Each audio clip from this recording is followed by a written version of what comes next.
Alhamdulillah saya suka kerana banyak filem ditayang balik untuk penonton to enjoy and to watch again all these beautiful films.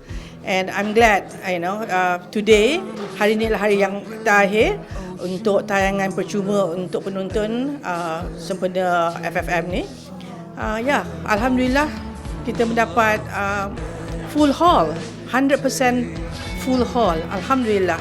Sebenarnya saya agak terkejut juga dan juga tak sangka lah sebenarnya kerana let's say lah ada banyak filem yang hebat juga. Tapi Alhamdulillah kerana saya sebab juri melihat, memerhati, mendengar filem saya. Terima kasih banyak.